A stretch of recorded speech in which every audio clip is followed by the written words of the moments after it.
لا إله إلا الله وحده لا شريك له ونشهد أن سيدنا ونبينا وسندنا ومولانا محمدا عبده ورسوله صلى الله تعالى عليه وعلى آله وأصحابه وبارك وسلم تسليما كثيرا كثيرا. أما بعد فأعوذ بالله من الشيطان الرجيم. بسم الله الرحمن الرحيم. يا بني آدم قد أنزلنا عليكم لباسا يواري سوآتكم وريشا ولباس التقوى ذلك خير ذلك من آيات الله لعلهم يذكرون.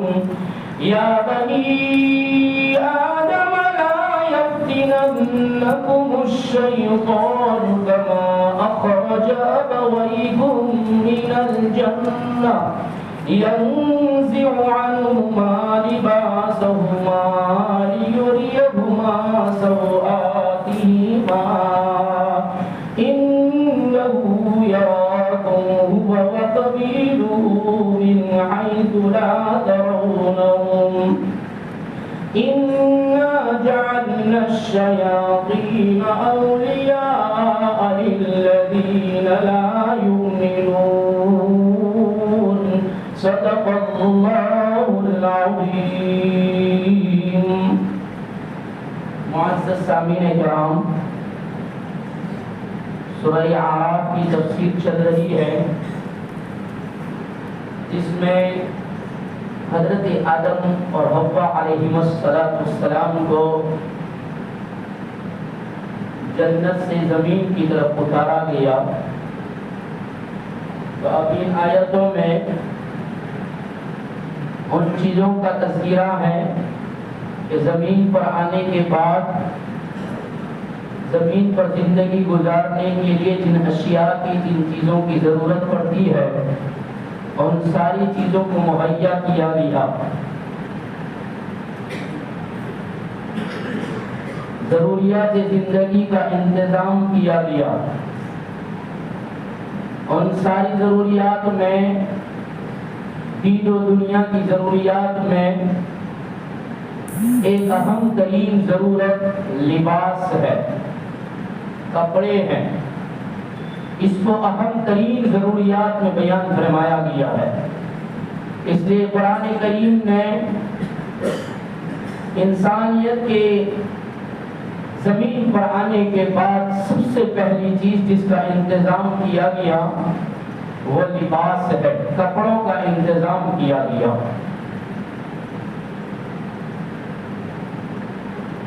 اب یہاں اللہ تبارک و تعالی انزلنا کا لفظ استعمال فرما رہے ہیں اور فرما رہے ہیں یا بنی آدم قد انزلنا علیکم لباسا. تحقیق کہ اے بنی آدم، اے اولاد آدم، ہم نے تمہارے لیے لباس کو اتارا. انزلنا فرمایا، حالانکہ لباس اتارا نہیں جاتا، لباس بنایا جاتا ہے. لباس پیدا کیا جاتا ہے، اس کو بنایا جاتا ہے، اتارا نہیں جاتا. تو یہاں اللہ نے انزلنا فرمایا، خلقنا نہیں فرمایا کہ ہم نے لباس پیدا فرمایا، بلکہ فرمایا انزلنا، ہم نے تمہارے لیے لباس کو اتارا. تو انزلنا جو اللہ نے فرمایا اس کی مختلف توجیحات کی گئی ہے مفسرین کی طرف سے، جس میں سے ایک توجیہ یہ فرمائی گئی ہے کہ یہاں انزلنا اللہ تبارک و تعالیٰ نے اس لیے فرمایا کہ جب حضرت آدم و حوا علیہ السلام کو جنت سے نکالا گیا اور زمین پر اتارا گیا تو جنت سے وہ پتے پتے پہن کر آئے تھے، درختوں کے پتے پہن کر لپیٹ کر آئے تھے. جب زمین پر آئے تو یہ پتے جو اپنے بدن کے اوپر جسم پر لگائے ہوئے تھے اس کی وجہ سے ان کو گرمی کا احساس ہوا، اور گرمی لگنے کی وجہ سے حضرت آدم علیہ السلام رونے لگے. یہ پتے پہنے ہیں درخت کے اور اس کی وجہ سے گرمی بہت لگ رہی ہے. جنت سے آئے ہیں اور دنیا میں آئے ہیں، سورج کی شعاعیں ہیں، اب گرمی لگ رہی ہے تو رونا شروع کیا. تو اللہ نے حضرت جبرائیل علیہ السلام کو بھیجا. صحیح نعیمی نے اس کی توجیہ بیان فرمائی کہ حضرت جبرائیل علیہ السلام ساتھ میں روئی لے کر آئے، اور روئی لے کر آنے کے بعد حضرت آدم علیہ السلام سے فرمایا یہ روئی لو، اور روئی دینے کے بعد بتایا کہ روئی کو اس طریقے سے کاٹو، کاٹنے کا طریقہ بتایا. اور پھر حضرت جبرائیل علیہ السلام نے فرمایا اس روئی کو کاٹنے کے بعد اس کو اس طرح بھونو، اور روئی کے بننے کا طریقہ بتایا، اور روئی بنا گیا، اس سے کپڑے کی شکل پیدا ہوئی. فرمایا یہ لباس ہے، اس کو پہنو. پتے اتار دو، یہ درخت کے پتے جو لپیٹے ہیں اس کو اتار دو، اور اس روئی سے بنے ہوئے، کپاس سے بنے ہوئے اس لباس کو، اس کپڑے کو پہنو. اس لیے حضرت جبرائیل علیہ السلام کو وہاں سے روئی لے کر بھیجا گیا. اس لیے یہاں اللہ نے انزلنا فرمایا کہ ہم نے تمہارے لباس کو اتارا. ایک وجہ. دوسری وجہ یہ بیان فرمائی ہے، ابن عساکر نے بیان فرمائی ہے اور بعض مفسرین نے بیان فرمائی ہے کہ حضرت آدم علیہ السلام جب جنت سے آئے تھے تو اپنے ساتھ بہت سارے تخم بیج لے کر آئے تھے، اور وہ دانے اور بیج لے کر دنیا میں زمین پر آئے. شیطان نے ان بیجوں کے اوپر ہاتھ رکھ دیا، اور شیطان کے ہاتھ کے نیچے جتنے بھی بیج، جتنے بھی تخم، جتنے بھی دانے اس کے ہاتھ کے نیچے آئے وہ سارے خراب ہو گئے، بیکار ہو گئے. جو اس کے ہاتھ سے بچ گئے وہ فائدہ مند رہے، اور ان دانوں کے ذریعے سے پھر اللہ تبارک و تعالیٰ نے کاشتکاری کروائی، اور ان کاشتکاری کے ذریعے سے بننے والے دانوں کے ذریعے سے لباس بنایا گیا. اس لیے اللہ نے فرمایا ہم نے انزلنا لباسا، تمہارے لیے لباس کو اتارا. ایک وجہ یہ بیان فرمائی گئی ہے کہ آدمی کا لباس جن جن اشیاء سے بنتا ہے، جیسے کہ کپاس سے بنتا ہے، اور جن جن دانوں سے ان کا لباس بنتا ہے، اور اسی طریقے سے جن جن جانوروں کی سوٹ سے، اون سے اور ان کی کھالوں سے انسان کا لباس بنتا ہے، اور وہ سارے کے سارے اللہ تبارک و تعالیٰ پانی کے ذریعے سے ان کی نشو و نما کرتا ہے. اور انسان کے لیے جن جن چیزوں کے ذریعے سے لباس بنانے کے لیے ان چیزوں کو پانی کی ضرورت پڑتی ہے، اور پانی آسمان سے برسایا جاتا ہے، آسمان سے پانی اترتا ہے. اس لیے اللہ تبارک و تعالیٰ نے فرمایا انزلنا، ہم نے تمہارے لباس کو اتارا.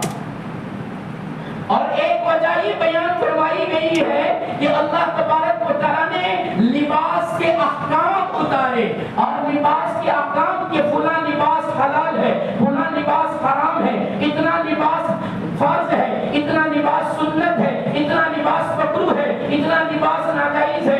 یہ ساری باتیں، یہ سارے احکام اللہ نے آسمان سے اتارے. اس لیے اللہ تبارک و تعالیٰ نے فرمایا انزلنا، ہم نے لباس کو تمہارے لیے اتارا. اور ایک وجہ یہ بیان فرمائی گئی ہے کہ اللہ تبارک و تعالیٰ نے انزلنا اس لیے ارشاد فرمایا کہ اللہ تبارک و تعالیٰ نے لباس میں خیر و برکت رکھی ہے، اور خیر و برکت کا نزول اللہ کرتا ہے. اس لیے اللہ تبارک و تعالیٰ نے یہاں انزلنا کا لفظ استعمال فرمایا، انزلنا کا جملہ استعمال فرمایا، اور فرمایا ہم نے تمہارے لباس اتارا. اب اس کے بعد اللہ تبارک و تعالیٰ لباس کی غرض و غایت اور اس کا فائدہ بیان فرماتے ہیں کہ ہم نے لباس کو جو اتارا ہے اس کی غرض کیا ہے، اس کی غایت کیا ہے، اس کا مقصد کیا ہے، اور اس کا فائدہ کیا ہے. اللہ تبارک و تعالیٰ اس کو بیان فرماتے ہیں، اور اس انداز سے بیان فرمایا یا بنی آدم قد انزلنا علیکم لباسا یواری سوآتکم وریشا. پہلا اس کا فائدہ، پہلی غرض، پہلی غایت، پہلا مقصد یہ کہ لباس کے اتارنے سے، لباس کے پہننے سے انسان کا بدن چھپ جایا کرتا ہے، انسان کے اعضائے مستورہ بھی چھپ جایا کرتے ہیں۔ اس لیے اللہ نے فرمایا ہم نے تمہارے لیے دنیا میں آنے کے بعد، آدم و حوا کو زمین پر بھیجنے کے بعد سب سے پہلا انتظام کھانے کا نہیں، پینے کا نہیں، ہم نے سب سے پہلا انتظام ان کے لیے لباس کا کر دیا۔ اور لباس کا انتظام اس لیے کیا ہے کہ لباس پہننے سے ان کا بدن چھپ جایا کرتا ہے، اور بدن ہر قوم اور ہر ملت کے اندر، ہر مذہب کے اندر، ہر دین والے جو متمدن ہوا کرتے ہیں، ماتمیز ہوا کرتے ہیں، باادب ہوا کرتے ہیں، ان سارے مذاہبوں کے اندر، ان سارے ادیان کے اندر، ان سارے دھرموں والوں کے اندر لباس کا پہننا بہت ہی ضروری سمجھا جاتا ہے۔ کوئی بھی متمدن قوم ننگا رہنا، بغیر لباس کے رہنا پسند نہیں کیا کرے گا۔ اور اللہ کے رسول صلی اللہ علیہ وسلم نے بھی انسانوں کو لباس پہننے کی ترغیب بھی دی، اور انسانوں کو لباس کیسا پہننا وہ بھی بتایا۔ اور عربی کا مقولہ ہے، عربی میں کہا گیا ہے متمدن انسان بغیر لباس کے رہا نہیں کرتا۔ انسان کی شان و شوکت، انسان کی عظمت اور انسان کی ہیبت اور اس کا وقار اگر دیکھنا ہے تو لباس سے دیکھا جاتا ہے۔ اس لیے فرمایا لباس اللہ نے دیا ہے، اگر اللہ نے مالدار بنایا ہے تو اچھا لباس پہنا کرو، اگر اللہ نے دیا اس کے باوجود بھی میلے کچیلے کپڑے پہنتے ہیں تو مفسرین فرماتے، صاحب معارج العرفان نے لکھا ہوتے ہوئے بھی میلے کچیلے کپڑے پہننا یہ اللہ کی نعمت کی ناشکری ہے، اور ناشکری پر اللہ نعمت کو چھین لیا کرتا ہے۔ پہلی غایت، پہلی غرض، پہلا مقصد بدن کو چھپانا، اور اچھے کپڑوں کے ذریعے چھپایا کرو۔ پھر اللہ کے رسول صلی اللہ علیہ وسلم کی ایک مبارک بات ذکر فرمائی کہ اللہ کے رسول صلی اللہ علیہ وسلم نے ایک آدمی کو دیکھا جس کے بدن پر میلے کچیلے کپڑے تھے، صحابی کو۔ اللہ کے رسول صلی اللہ علیہ وسلم نے اس سے پوچھا کہ آپ کے پاس مال ہے؟ انہوں نے کہا ہاں یا رسول اللہ، میرے پاس بھیڑ بھی ہے، بکری بھی ہے، گائے بھی ہے، اونٹ بھی ہے، غلام بھی ہے، باندیا بھی ہے، یہ سب کچھ ہے۔ تو پھر اللہ کے رسول صلی اللہ علیہ وسلم نے فرمایا آپ کے بدن پر پہنے ہوئے لباس اور کپڑے سے تو اللہ کی نعمت کا اظہار نہیں ہو رہا ہے۔ اللہ نے آپ کو اتنی ساری چیزوں سے نوازا ہے، ان نعمتوں کا اظہار نہیں ہو رہا ہے۔ اللہ نے دیا ہے تو اس کا استعمال کیا کرو، اللہ نے دیا ہے تو اچھے کپڑے پہنے کرو، اس لیے کہ لباس کو اللہ تبارک و تعالی نے انسان کے بدن کو چھپانے کی چیز بنائی ہے، تو ایسے کپڑے پہنا کرو دیے ہیں کہ دیکھنے والوں کو کراہت محسوس نہ ہو، کہ اس سے تم اللہ کے شکر گزار بندوں میں شامل ہو جاؤ گے۔ اس کے بعد مولانا عبید اللہ صاحب زندی رحمت اللہ علیہ ایک عجیب داستان بیان فرماتے ہیں، جو چیز ان آیتوں میں کہا میں آئے گا انشاءاللہ وہی سنایا جائے گا۔ مولانا عبید اللہ صاحب زندی رحمت اللہ علیہ ایک عجیب داستان سناتے ہیں کہ اللہ نے اگر لباس بہت اونچی چیز ہے، اللہ نے لباس دیا ہے، لباس کو پہنو، اس سے شکر گزار بنو گے۔ اگر میلے کچیلے کپڑے پہن کر گھومو گے اور اپنے آپ کو نادار بتاؤ گے اور کہو گے ہم سیدھے سادہ لوگ ہیں، ایسی سیدھی سادگی شریعت نہیں بتاتی ہے کہ ہوتے ہوئے بھی سادگی کرنا یہ اسلام اور شریعت نہیں ہے۔ مولانا عبید اللہ صاحب زندی رحمت اللہ علیہ فرماتے ہیں حضرت موسیٰ علی نبینا وعلیہ الصلوۃ والتسلیم کے زمانے میں جب کہ کوہ طور پر جا رہے تھے اور درہ جبل پر جا رہے تھے، ایک نوجوان نے حضرت موسیٰ علیہ السلام کی ملاقات کی، جس کی جوانی ابھی تو شباب اس کا زوروں پر تھا، اس کی جوانی بالکل زوروں پر تھی، اور اس کے بدن پر جو ملبوس تھا، اس کے بدن پر جو کپڑے تھے وہ بھی بڑے خوشنما کپڑے تھے، اور اس کے کپڑوں سے پتہ چلتا تھا کہ یہ شہزادہ ہے، یہ امیر زادہ ہے، یہ مالدار زادہ ہے، یہ کسی امیر کا بیٹا ہے، اور اس کے بدن کے کپڑے بتا رہے تھے کہ اس کو اللہ نے بہت ساری نعمتوں سے نوازا ہے۔ اس نے حضرت موسیٰ علیہ السلام کو ملاقات کر کے فرمایا اور عرض کرنے لگا یا نبی اللہ، یا کلیم اللہ، آپ اللہ سے باتیں کرنے کوہ طور پر جاتے ہیں، ابھی اس وقت کہاں جاتے ہیں؟ فرمایا کوہ طور ہی کا سفر ہے، اللہ ہی سے باتیں کرنے ہم کلام ہونے جا رہے ہیں۔ تو اس نوجوان نے کہا اگر آپ آپ ہمارے اوپر احسان کریں تو آپ کا شکریہ ادا کریں گے. کہاں کیا احسان کرنا ہے. مولانا عبید اللہ صاحب سندھی رحمۃ اللہ علیہ درج فرماتے ہیں اس نوجوان نے کہا لجاجت کے ساتھ کہ اے اللہ کے رسول ہمارا پیغام یہ ہے کہ اللہ سے کہتے نا نعمتیں بہت ہو گئی نعمتوں میں کمی کر دیں. حضرت موسیٰ علیہ السلام نے فرمایا اللہ کے بندے اللہ کی ساری مخلوق نعمتیں مانگ رہی ہے اور نعمتوں سے پیٹ نہیں بھرتا اور تو ہے کہ نعمتوں میں کمی مانگتا ہے. اللہ نے نعمتیں دی ہے اس کا شکریہ ادا کر اور اس کے شکریہ ادا کر کے نعمتیں جو آ رہی ہے اس پر اللہ کا احسان مند بن احسان مان. تو اس نے کہا ہاں آپ پیغمبر آپ میرا یہ پیغام اللہ تک پہنچا دو اور کہہ دو کہ نعمتوں میں کمی کر دیں بس کر دے بہت نعمتیں ہو گئی. حضرت موسیٰ علیہ السلام نے فرمایا کوئی بات نہیں تیرا پیغام رب تک پہنچا دیا جائے گا. جب ہم اللہ سے ہم کلام ہوں گے آپ کا میسج پہنچا دیں گے اس لیے کہ ہم تو میسنجر ہیں. جب چند قدم چلے تھوڑا چلے ایک بوڑھے میاں ملے اور بوڑھے میاں ایسے کہ جن کی کمر بھی جھک گئی ہے اور چہرے پر شکنیں پڑ گئی کرچلیاں پڑ گئی ہے اور بڑھاپا ظاہر ہے اور بدن چھپانے کے لیے اوپر کا آدھا حصہ کھلا ہے اور نیچے کے حصے میں ایک پھٹی پرانی چادر پہنی ہوئی ہے داغدار چادر پہنی ہوئی ہے باقی سارا بدن کھلا ہوا ہے اور ٹھیک سے بولا بھی نہیں جاتا آواز بھی دب گئی ہے پیٹ کمر سے لگ گیا ہے گلا سوکھ رہا ہے. اس نے اشارہ کر کے ان بوڑھے میاں نے اشارہ کر کے حضرت موسیٰ کریم اللہ کو اپنے قریب بلایا. حضرت موسیٰ علیہ السلام قریب گئے. جب قریب پہنچے تو وہ اللہ کا بندہ وہ بھی پیرانا سالی والا بڑھیا آدمی کہہ رہا ہے ذرا اپنے کانوں کو ہمارے لبوں کے قریب کیجئے اس لیے کہ ہمارا گلا سوکھ رہا ہے پانی نہیں ملتا پانی کے قطرے نہیں ملے گلے سوکھ گیا ہے ہمارے اندر زور سے بولنے کی طاقت نہیں ہے اور ہماری عمر بھی زیادہ ہو گئی ہے ہم عمر رسیدہ ہے اس کے آواز بھی ٹھیک سے نہیں نکلتی ذرا اپنے کانوں کو ہمارے لبوں کے قریب کیجئے. حضرت موسیٰ علیہ السلام نے اس بڑھے میاں کے قریب اپنے کان کو کیا اور لبوں تک لے گئے. بڑھے میاں نے دبی دبی آواز میں کہا موسیٰ آپ تو اللہ کے پیغمبر ہیں آپ اللہ کے رسول ہیں جب اللہ کے پاس باتیں کرنے جاؤ تو ذرا ہمارا پیغام پہنچا دینا. حضرت موسیٰ نے فرمایا ہم اللہ ہی کے پاس جا رہے ہیں ہم بہت دور پر جا رہے ہیں کیا پیغام ہے.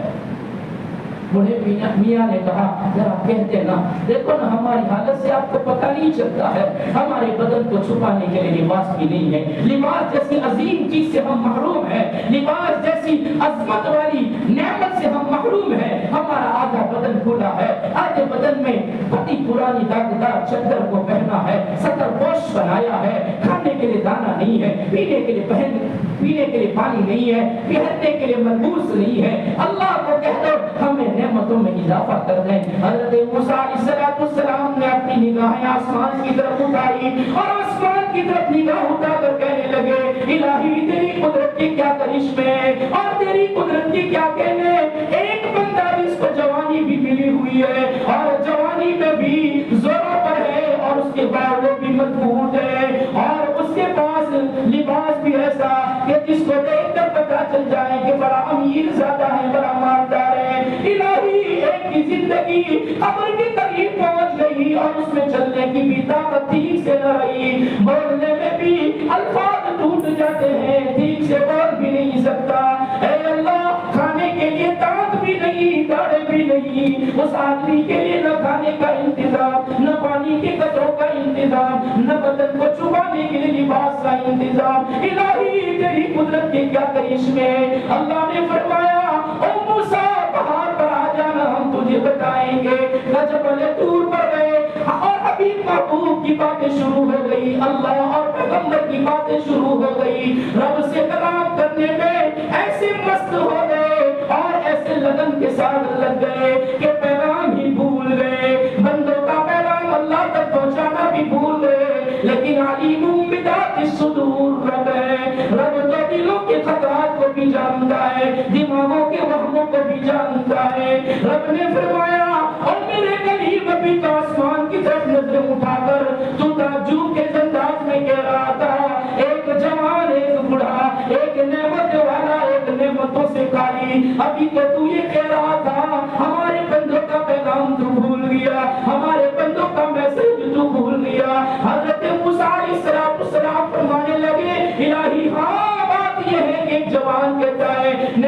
میں کمی کر دی جائے، اور ایک بوڑھا کہتا ہے کل لاش ہوں خالی ہوں، نعمتوں میں اضافہ کر دیا جائے، لباس مل جائے تاکہ اوپر کا بدن بھی، ایک اور چادر مل جائے تو اوپر کا بدن بھی ڈھانپ لیا جائے، اور اس کے ذریعے سے گرمی سردی سے حفاظت ہو جائے۔ رب نے فرمایا اور میرے کلیم و میرے موسیٰ اس جوان کو کہہ دینا، میرے اس بندے کو کہہ دینا جس کی جوانی زوروں پر ہے، ذرا بتا دینا جتنا ملا ہے ان ساری نعمتوں کی نہ شکری کرے، نہ قدری کرے، کفران نعمت کرے، بغاوتیں کرے، دی ہوئی تندرستی کو غلط جگہوں پر استعمال کرے، دیے ہوئے لباس کو غلط استعمال کرے، نعمتوں میں خود و خود کمی ہو جائے گی۔ اور میرے کلیم اس بوڑھے میاں سے بھی کہہ دینا، میرے اس بندے سے بھی کہہ دینا جس کے اوپر ضعیفی کے بادل منڈلا رہے ہیں، اس کو ذرا یہ بتا دینا اللہ نے جتنا دیا ان پر شکر کیا کرو، شکر گزار بندوں میں سے بنو۔ اللہ شکر کے نتیجے میں پورا لباس بھی پہننے کو دے دے گا۔ آدم و حوا کو ہم نے بغیر لباس کے زمین پر اتارا پتوں کے ذریعے، انہوں نے نعمت کی شکر گزاری کی اور بڑے ہوئے کہا الہی گرمی لگتی ہے، ہم نے جبرائیل کے ذریعے سے لباس کا انتظام فرما دیا، لباس کرنے کا، لباس بنانے کا سلیقہ بھی سکھا دیا۔ اس لیے اس بڑے میاں سے کہنا جتنا دیا اس پر صبر کیا کرے اور شکر کیا کرے، نہیں ہے اس پر صبر، جتنا ملا اس پر شکر۔ حضرت موسیٰ کلیم اللہ پہاڑ کی بلندیوں سے نیچے اترے، چند قدم چلے، چند چلا کے اس جوان کی ملاقات ہو گئی جس جوان کا پیغام تھا، وہ منتظر تھا، انتظار میں تھا کیا جواب ملتا ہے رب کی جانب سے۔ جب حضرت موسیٰ کلیم اللہ نے اس جوان کی ملاقات کی، جوان نے پوچھا الہی موسیٰ کیا ہوا، رب نے کیا کہا؟ حضرت موسیٰ نے فرمایا رب نے کہا جتنا ملا ہے کفران نعمت کرو، نہ شکری کرو، نہ قدری کرو، نہ شکر بن جاؤ، لباس بھی اتر جائے گا اور دوسری نعمتیں بھی چھین لی جائے گی۔ مولانا عبید اللہ صاحب سندھی رحمت اللہ علیہ لکھتے ہیں کہ اس کے ہاتھ میں اس وقت اس جوان کے ہاتھ میں کانچ کا شیشے کا برتن تھا۔ جب حضرت موسیٰ نے پیغام سنایا اس کے بدن میں کپکپی تاری ہوئی، ہاتھ میں کپکپی تاری ہوئی، اور اس کپکپی کے عالم میں، درجھکن کے عالم میں اس کے ہاتھ سے وہ برتن چھوٹ گیا، اور وہ کانچ کا شیشے کا برتن ہاتھ سے چھوٹا، زمین پر گرا، پھوٹ گیا، ٹوٹ گیا۔ جب پھوٹا اور ٹوٹا اللہ نے اس کے کانچ کے ٹکڑوں کو ہیرے بنا دیے۔ موسیٰ کلیم اللہ متعجب ہے، تعجب میں ہے، یا اللہ یہ تو نعمتوں میں کمی مانگتا ہے اور تو اس کے ٹوٹے ہوئے کانچ کو بھی ہیرے بنا رہا ہے۔ رب نے وحی بھیجی، فرمایا موسیٰ دیکھتا نہیں ہے یہ ہمارا بندہ، جب اس کے سامنے ناشکری کی، ناقدری کی، ناشکرے بننے کی تجویز پیش کی گئی تو اس کے بدن پر کپکپی تاری ہوئی، اور یہ کپکپی اس وجہ سے تاری ہوئی ہے کہ یہ جانتا ہے کہ اللہ نے اتنی ساری نعمتیں دی ہے، اللہ نے لباس جیسی عظیم نعمت دی، کپڑے پہنائے، اس رب کی ناشکری کیسے کی جا سکتی ہے؟ ناشکری کرنے پر کپڑے اتار لیے جائیں گے اور بدن برہنہ ہو جائے گا، اللہ کپڑے والی نعمت چھین لے گا۔ شجرے ممنوعہ کا درخت کا پھل کھانے سے جب حضرت آدم و حوا کے کپڑے اتر جاتے ہیں، اگر میں نہ شکری کروں نہ قدری کروں اللہ میرا لباس اور کپڑے بھی اتار دے گا۔ بس اسی وجہ سے اس کے ہاتھ میں کپکپی آئی اور برتن چھوٹ گیا، پھوٹ گیا۔ اس برتن کے پھوٹنے پر اس کو کل پر افسوس نہ ہو، اس کے دل کو ٹھیس نہ پہنچے، اس لیے ہم نے اس کے کانچ اور شیشے کو ہیرے بنا دیے کہ ایک ہیرا بیچ کر کئی ہزاروں برتن وہ خرید سکتا ہے۔ ہمارا وعدہ ہے شکر گزاری پر ہم نعمتوں میں اضافہ کرتے ہیں۔ حضرت موسیٰ علیہ السلام کی سمجھ میں بات آ گئی، آگے چلنے لگے، چند قدم چلے تو وہ بڑھے میاں ملے۔ بڑھے میاں نے حضرت موسیٰ علیہ السلام سے استفسار کیا اور پوچھا کہ ہمارا پیغام پہنچایا کہ نہیں یا بھول گئے تھے؟ موسیٰ نے فرمایا ہم تو بھول ہی گئے تھے، لیکن رب نے یاد دلایا، رب تو سب کچھ جانتا ہے، تمہارے پیغام کو رب جانتا ہے، اس رب نے ہمیں یاد دلایا، ہم نے آپ کی امانت ادا کر دی، پیغام پہنچا دیا۔ بڑھے میاں نے دبی دبی آواز میں کان میں پوچھا رب نے کیا جواب دیا؟ حضرت موسیٰ علیہ السلام نے لجاجت سے جواب دیتے ہوئے فرمایا رب نے یہ کہا ہے جتنا ملا ہے اس پر شکر کرو۔ شکر گزار بندے بنو. اللہ نے بدن کو چھپانے کے لیے ستر پوش دیا ہے, ایک چھوٹی سی چادر دی ہے, داغدار چادر دی ہے. اس پر رب کا شکر کرو کہ اللہ نے تمہارے اعضائے مستورہ کو چھپائے رکھا اور تمہیں ستر پوش جیسے ایک کپڑا دیا ہے. اس پر اس بوڑھے میاں نے ذرا منہ چڑھایا اور آواز نکالی اور پھونک کر کے کہا, دیا کیا ہے کہ شکر کریں, دیا کیا ہے کہ شکر کریں. بس اتنا جملہ نکلنا تھا. مولانا عبید اللہ صاحب سندھی لکھتے ہیں کہ اس جملے پر اللہ نے ایک ہوا کا جھونکا بھیج دیا اور ہوا ایسی چلی کہ اس کی پہنی ہوئی چادر کو بھی اڑا کر لے گئی اور غبار میں اس دھول میں اللہ نے اس کو ناک تک اندر دبا دیا. اور حضرت موسیٰ علیہ السلام متعجب ہے, موسیٰ زمین پر ہے یہ آدمی یہ بوڑھا ناک تک اندر دبا ہوا ہے, مٹی کے اندر دبا ہوا ہے. حضرت موسیٰ علیہ السلام فرماتے ہیں, الہی یہ کیا منظر ہے, یہ کیا ہو رہا ہے؟ فرمایا موسیٰ نہیں دیکھتا یہ کیسا ناشکرا ہے. اگر اس چادر پر وہ شکر کرتا تو ہم اس کے اوپر کا بدن چھپانے کے لیے چادر کا انتظام کرتے تھے. لیکن ہمارا قاعدہ ہے جب ناشکری ہوتی ہے اور کفران نعمت ہوتی ہے تو ہم ناشکری کے نتیجے میں پہنے ہوئے کپڑے بھی چھین لیا کرتے ہیں. ہم نے روکا تھا کہ شجر ممنوعہ کا پھل نہ کھاؤ, کھا لیا, ہم نے ان کے کپڑے اتار دیے. ہم نے آدم اور حوا جیسے ابو البشر کے تمہارے ماں باپ کے کپڑے اتار دیے ہیں. اگر تم ناشکری کرو گے, نافرمانی کرو گے تو لباس جیسی عظیم چیز جس کو ہم نے تمہارے لیے بدن چھپانے کا عظیم ذریعہ بنایا ہے, مقصد بنایا ہے, غرض بنائی ہے, غایت بنائی ہے, لیکن ناشکری کے اوپر ہم پہنی ہوئی لباس کو بھی اتار لیا کرتے ہیں. یہی بیان فرمانا چاہتے ہیں, یا بنی آدم قد انزلنا علیکم لباسا یواری سوآتکم وریشا. ایک تو لباس اس نے دیا کہ بدن تمہارا چھپ جائے, اور دوسری غایت, دوسری غرض اور دوسرا مقصد بیان کرتے ہوئے رب نے فرمایا ہم نے لباس کو وریشا تمہارے لیے زینت کی چیز بنائی. وریشا کہتے زینت کہ آدمی کپڑا پہن کر اپنی زینت اختیار کرتا ہے, خوبصورتی اختیار کرتا ہے. وریشا مفسرین فرماتے ہیں جیسے اللہ تبارک و تعالی نے پرندوں کو پروں کے ذریعے سے خوبصورتی عطا فرمائی اور زینت عطا فرمائی, اور بعض جانوروں کے بدن کے اوپر ایسی کھال لگا دی, ایسا چمڑا لگا دیا اور ایسی خوبصورت نقش و نگار والی چمڑی بنا دی کہ جو ان کے لیے زینت بن گئی. درندوں کو دیکھ لیجیے نا, درندوں کی چمڑی پر رب نے ایسی کاریگری کر دی, صنعت کر دی, ایسی ڈیزائن بنا دی اور ایسی نقش و نگاری کر دی, ایسی نقاشی کر دی کہ دیکھنے والے کے دل کو بھا جاتا ہے. بعض جانوروں کو دیکھیے نا, ان کے چمڑوں کو اللہ نے ایسا خوبصورت بنایا جس سے جانور کی خوبصورتی اتنی بڑھ جاتی ہے کہ لوگ اس کو پالنے کے لیے اپنے گھروں میں لا کر رکھ دیا کرتے ہیں کہ اس کی چمڑی بہت پیاری لگی, اس کی بناوٹ بہت پیاری لگی, چھوٹی سی چڑیا ہے لیکن اس کے اندر رنگ برنگی رنگ اللہ نے بنا دیا اور رنگ برنگی رنگوں کے ذریعے سے اسے مزین کر دیا.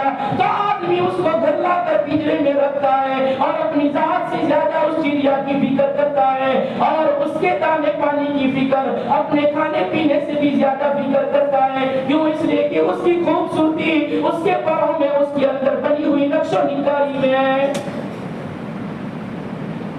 پھار کھانے والے درندے جو انسان کو دیکھ کر پھار کھاتے ہیں, لیکن انسان اس کے اوپر آفرین ہو گیا اور اس کے اوپر اس کا دل لگ گیا, تو جانور کو بھی پھار کھانے والے بھیڑیے کو, چیتے کو اپنے گھر پر لا کر اس کی بھی پرورش کرتا ہے اور اس کو بھی پالتا ہے اور اپنے گھروں میں پنجرے بنا کر اس کے لیے جگہ بنا کر اس کی پالنے کا انتظام فرماتا ہے. خود بھوکا ہے لیکن جانور کے لیے گوشت کا انتظام کرتا ہے. درندے کو گوشت اچھا لگتا ہے تو درندے کے گوشت کے لیے خود بھوکا رہے گا لیکن اس کے کھانے کا انتظام کرے گا.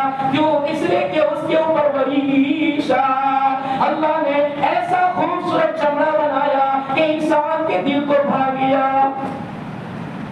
معالم العرفان فرماتے ہیں اللہ نے انسان کی بدن کے اوپر پہنے جانے والے لباس کو بھی ایسا رنگ بھی بنایا اور ایسا ایسا عظیم بنایا، کسی کا لباس سوتی ہے تو کسی کا لباس کاٹن کا ہے تو کسی کا لباس دونوں مکس کیا ہوا ہے، اور کسی کا ریشم کا ہے، پتلے دھاگا والا ہے، نہ جانے کیسے کیسے عجیب عجیب قسم کے اللہ نے لباس بنائے، کپڑے بنائے، اور اس لیے بنائے کہ وریشا، اس کے ذریعے سے انسان اپنی خوبصورتی کا اور اپنے جمال کا اللہ کے سامنے یہ پہننے کے بعد اپنی خوبصورتی دکھائے کہ اللہ تو نے لباس دیا، میں نے لباس پہن کر اپنے آپ کو مزین کر دیا۔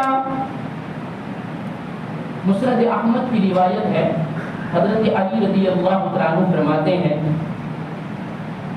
کہ حضرت علی رضی اللہ عنہ نے 3 دینار کا ایک کپڑا خریدا، اور اس کپڑے کو خرید کر حضرت علی رضی اللہ عنہ نے اس کو پہنا، اور جب گلے تک پہنچے تو اللہ کا شکر ادا کیا، اور اللہ کا شکر اور اللہ کی حمد و تعریف کرتے ہوئے فرمایا، تعریف اور حمد اس اللہ کی جس اللہ نے میرے لیے لباس کا انتظام فرمایا، کہ جس لباس کے ذریعے سے میں بدن بھی چھپاتا ہوں اور میری زینت بھی ظاہر کرتا ہوں، اور میں اس کے ذریعے سے اپنے جمال کا اظہار بھی کرتا ہوں، اور ایسا ہی اللہ کے رسول صلی اللہ علیہ وسلم نے کیا ہے۔ حضرت علی فرماتے ہیں، لوگوں نے پوچھا جو آپ نے کیا ایسا ہی اللہ کے رسول صلی اللہ علیہ وسلم نے کیا تھا یا کہا تھا؟ فرمایا کہا نہیں، ایسا ہی کیا تھا اللہ کے رسول صلی اللہ علیہ وسلم نے جیسا کہ میں نے کیا۔ مسند احمد کی روایت ہے کہ نعمت اللہ نے لباس کی دی ہے، وہ تمہارے لیے جمال کے لیے بھی ہے اور تمہارے بدن کو چھپانے کے لیے بھی ہے۔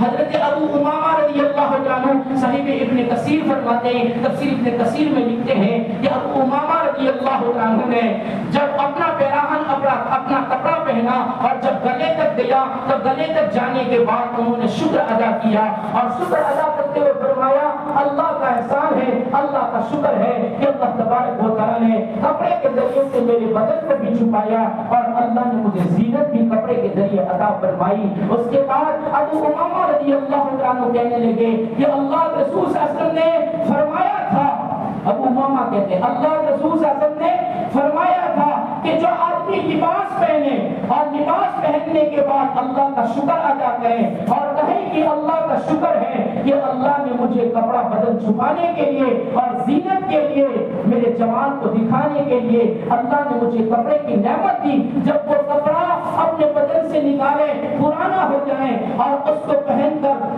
اب وہ تھک گیا ہے، ابھی کپڑا اچھا ہے، کسی غریب کو دے دیں، کسی غریب کو دے دیں۔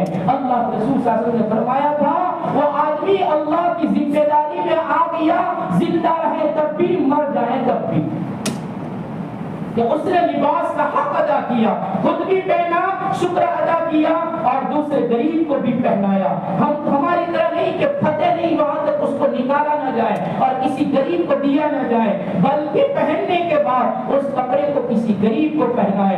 غریب پہنتا ہے، اللہ کی ذمہ داری میں کپڑا دینے والا آ جاتا ہے، کپڑا دینے والا زندہ رہے تب تک بھی اور مر جائے اس کے بعد بھی وہ اللہ کی ذمہ داری میں رہتا ہے۔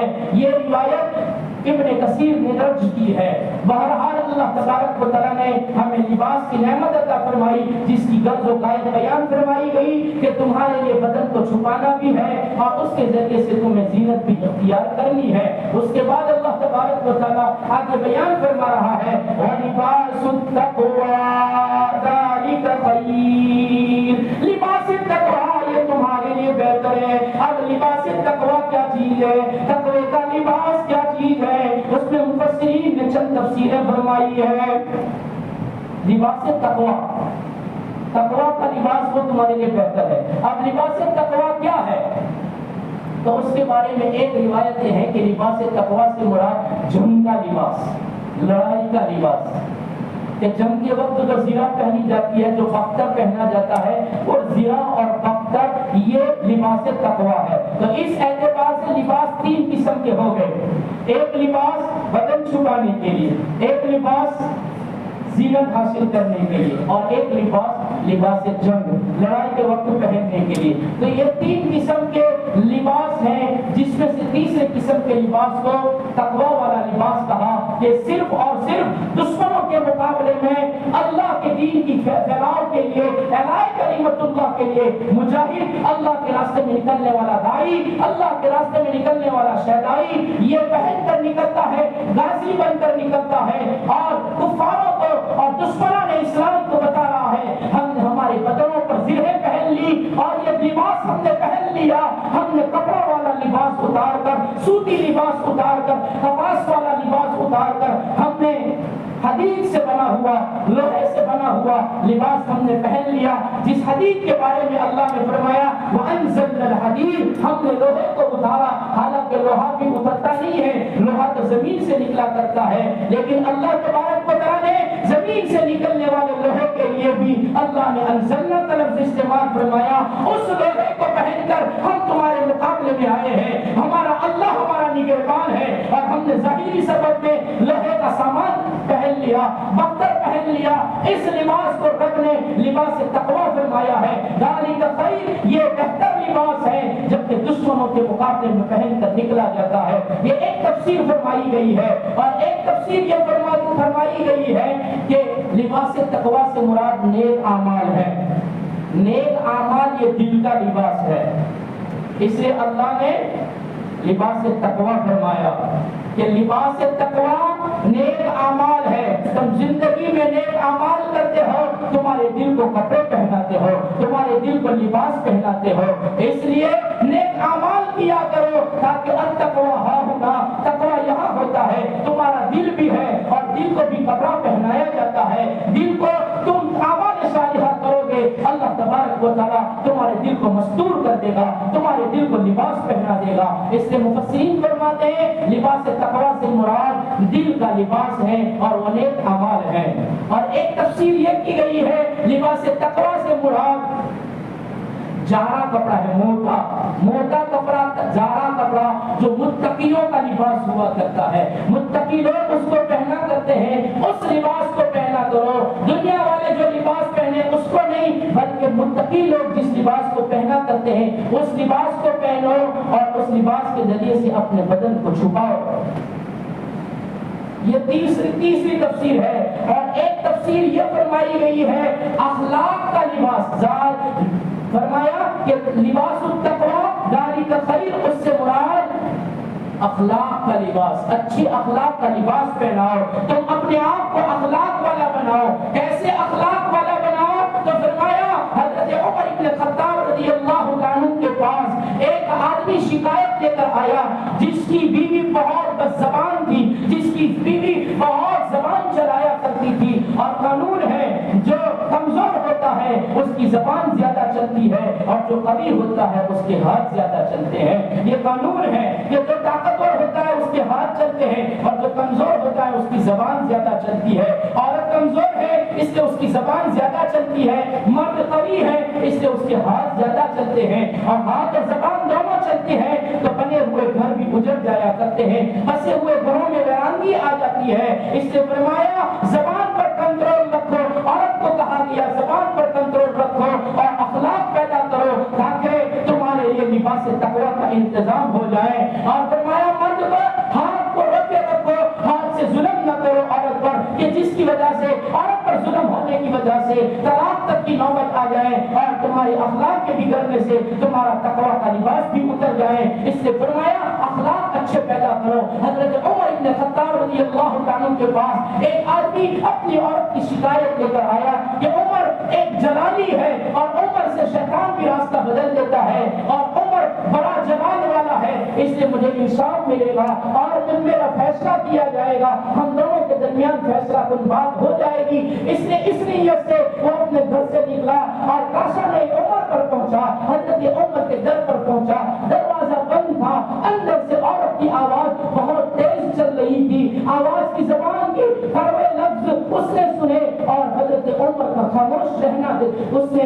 محسوس کیا، دروازے کے باہر ہی سے کہ اندر عمر ہے بولتا نہیں ہے اور بیوی کی آواز بہت تیز اور اونچی ہے، اس لیے مسئلہ یہاں بھی یہی ہے جو میرے گھر پر مسئلہ ہے، یہاں تو عمر کی بھی نہیں چلتی ہے اور یہاں تیز زبان کے سامنے عمر بھی چپ ہے اور یہ عمر بھی خاموش ہے، اس لیے ہمارے معاملے کا فیصلہ نہیں ہو سکتا اور ہمارے معاملے میں کوئی چونو چرا نہیں ہو سکتا ہے، اس لیے وہ مایوس ہو کر وہ واپس مڑا۔ اس لیے حضرت عمر رضی اللہ عنہ اس کی تیز زبان کے جملے سن کر دروازہ کھول کر باہر نکلنے لگے تاکہ میں گھر سے باہر نکل جاؤں، تھوڑی دیر باہر رہوں تاکہ وہ خاموش ہو جائیں اور اس کا غصہ اتر جائے۔ حضرت عمر رضی اللہ عنہ نے دروازہ کھولا اور دروازہ کھول کر ابھی تو باہر نکلے، دیکھا کہ ہمارے گھر کے قریب سے کوئی آدمی گزرا ہے۔ حضرت عمر نے اس کو السلام علیکم کہا، اس نے جواب وعلیکم السلام کا دیا، پیچھے مڑا، پیچھے مڑ کر دیکھا تو عمر ابن خطاب ہے۔ حضرت عمر نے اس کو قریب بلایا،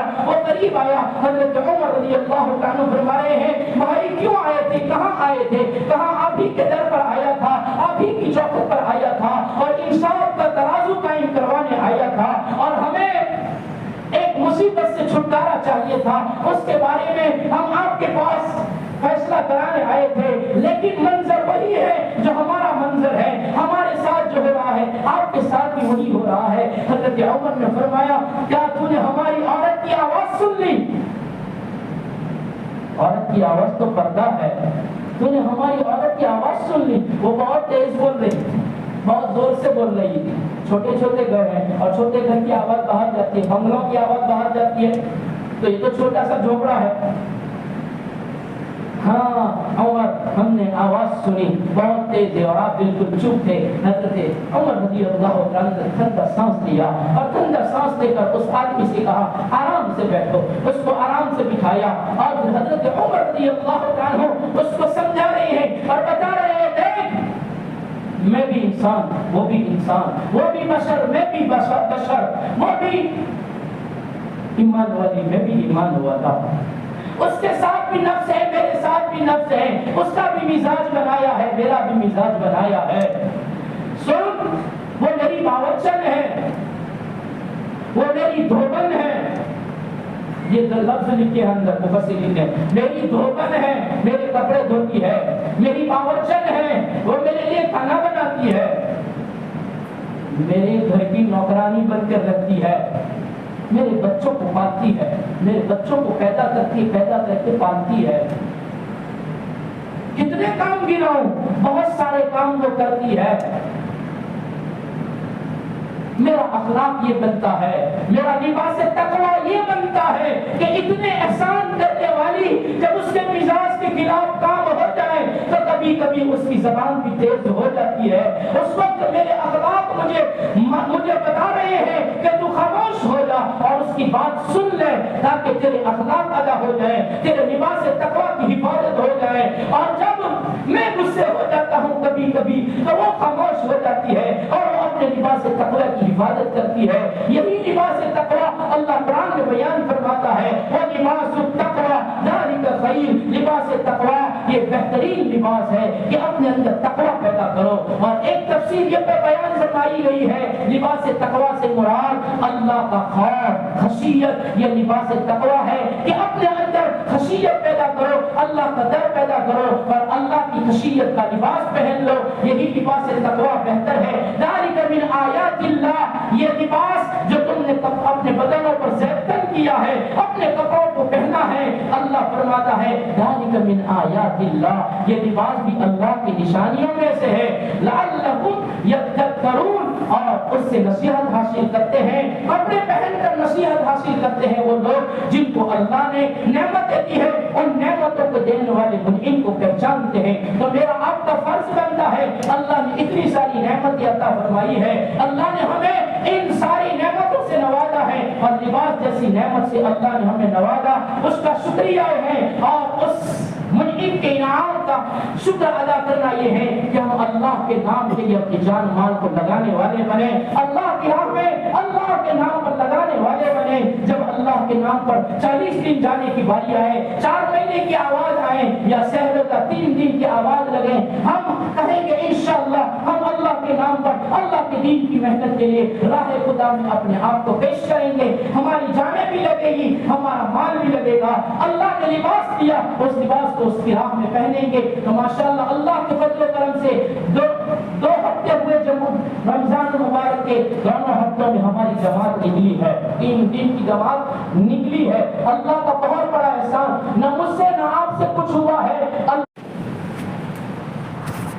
الحمدللہ لله رب العالمين والعاقبة للمتقين والصلاة والسلام على سيد الأنبياء والمرسلين صلى الله تعالى عليه وعلى آله وأصحابه أجمعين. يا أرحم الراحمين ارحمنا ويا أكرم الأكرمين أكرمنا يا ذا الجلال والإكرام. ظلمنا أنفسنا وإن لم تغفر لنا وترحمنا لنكونن من الخاسرين. يا حي يا قيوم يا حي يا قيوم يا حي يا قيوم برحمتك نستغيث نستغفر الله ربنا من كل ذنب ونتوب إليه. یا اللہ جمی گناہوں کی یا اللہ معافی مانگتے ہیں. یا اللہ زندگی کی صغائر کبائر کی یا اللہ توبہ کرتے ہیں, ہماری توبہ قبول کر لیجیے.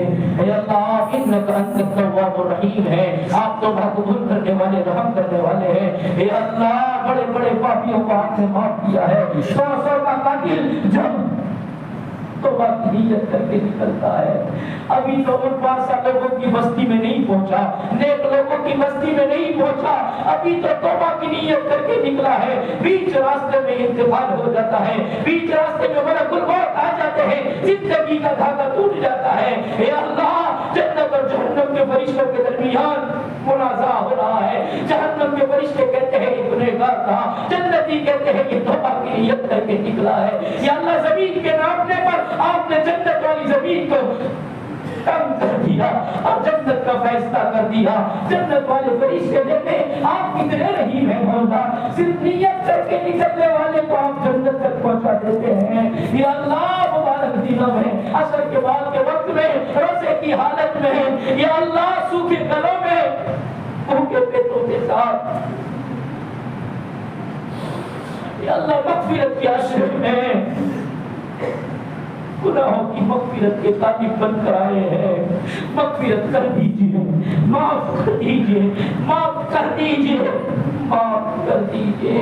یا اللہ پوری زندگی گناہوں میں گزارنے والا جب ایک چھوٹے سے چوزے پر رحم کھاتا ہے اور اس کو پانی کے چند قطرے پلاتا ہے, یا اللہ آپ نے اس کو قیامت کی پیاس سے بچا لیا, آپ نے جہنم کی پیاس سے بچا کر جنت کا حقدار بنا دیا, آپ نے مغفرت کی چادر تان دی اس کے اوپر. یا اللہ ہمارے لیے بھی کوئی بہانہ بتا دیجیے. یا اللہ ظاہر میں تو ہمارے پاس کوئی ایسا عمل نہیں ہے جو آپ کے سامنے دکھا سکے, اور کوئی عمل ایسا نہیں ہے کہ جنت مانگ سکے, لیکن وہ آپ کی رحمت کو بہانہ ڈھونڈتی ہے. آپ تو بہانے بہانے پر معاف کر کے جنت تک پہنچا دیتے ہیں. ہماری زندگی میں بھی کوئی ایسا بہانہ بتا دیجیے کہ ہم بتا سکیں, کہہ سکیں کہ اللہ یہ ہے اور اس پر تو جنت ہمیں دے دے. اے اللہ راضی ہو جائیے, راضی ہو جائیے, راضی ہو جائیے. اے اللہ دین کو فروغ عطا فرما دیجیے. یا اللہ ہمارا قصور ہے کہ ہم نے دین کی محنت کو چھوڑا, دنیا کے ہر کام کو کام سمجھا, دین کی محنت کو ہم نے پسے پشت ڈالا. یا اللہ اس کو اپنا ہی نہ سمجھا, سب کو اپنا سمجھا اور اس کو بیگانہ کر دیا. اے اللہ ہمارے جرم عظیم کو معاف فرما کر دین کی محنت کے لیے دیر اور دور کے لیے قبول فرما دیجیے.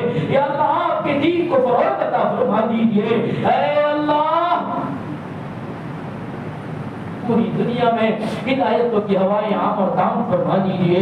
یا اللہ ہدایتوں کی فضائیں قائم فرما دیجیے. ہدایت والی محنتوں کے لیے ہمیں قبول فرما دیجیے. نکلے ہوئوں کا نکلنا قبول فرمائیے اور ہم سب کو بھی آپ کے راستے میں نکلنے کی توفیق عطا فرما دیجیے. یا اللہ امت کے بیماروں کو بھی اللہ شفا کلیہ عطا فرما دیجیے. لوگ کیسی کیسی بیماریوں میں مبتلا ہے جن کا نام تک کبھی نہ سنا تھا. اے اللہ لوگ ایسی ایسی بیماریوں میں ایڑیاں رگڑ رہے ہیں. یا اللہ عافیتوں کے فیصلے فرما دیجیے. جو جس بیماری میں بھی ہو یا اللہ اس کی بیماری کو دور فرما دیجیے. یا اللہ جس کو جس بیماری کا ایک دھبا بھی ہو, نقطہ بھی ہو, یا اللہ اس کو بھی دور کر یا اللہ شفا کلیہ عطا فرما دیجیے. یا اللہ امت کے بیماروں کو شفا عطا فرمائیے. امت کے مرحومین کی مغفرت فرمائیے. من و منزلتی کے نیچے سوئے ہوئوں کی مغفرت فرمائیے. یا اللہ ان کی قبروں کو منتہا نظر کا کشادہ فرمائیے. جنت الفردوس کے فیصلے فرما دیجیے. اور ہم سب کو قبر میں سلایا جائے اس سے پہلے سونے والی قبر کی تیاری کی توفیق عطا فرما دیجیے. یا اللہ ایک بستر پر سوتے ہیں, اس کو جھاڑتے ہیں, اس کو صاف کرتے ہیں. یا اللہ قبر کو بھی تو یا اللہ ہم نے صاف کرنا ہے. یا اللہ ایسے اعمال کرا دیجیے کہ قبر ہمارے لیے جنت کا باغ بن جائے. اور مولا منتہا ہمارے نظر تک کشادہ بن جائیں، ایسے اعمال کی توفیق دے دیجیے، ہمارے سیئات سے بچا لیجیے، قبر کو جہنم کا گھڑا بننے سے بچا لیجیے۔ یہ اللہ کے دفتر میں جو لوگ محبوس ہیں ان کے لیے رہائی کا انتظام فرما دیجیے، پورے مجمع کی امت کی ظاہری تمنائیں پوری فرما دیجیے، فلسطین کے مسلمانوں کی مدد فرمائیے، پوری دنیا کے مسلمانوں کی مدد فرمائیے، جان مال عزت آبرو ایمان اعمال کی حفاظت فرمائیے، مانگا وہ بھی عطا فرمائیے، مانگنے سے اپنی شان عطا فرمائیے، دعاؤں کو شرف قبولیت سے اپنے فضل سے اور نبی کریم صلی اللہ علیہ وسلم کے صدقے دوپہر سے نواز دیجیے۔ وصلی اللہ علی النبی الکریم برحمتک یا ارحم الراحمین۔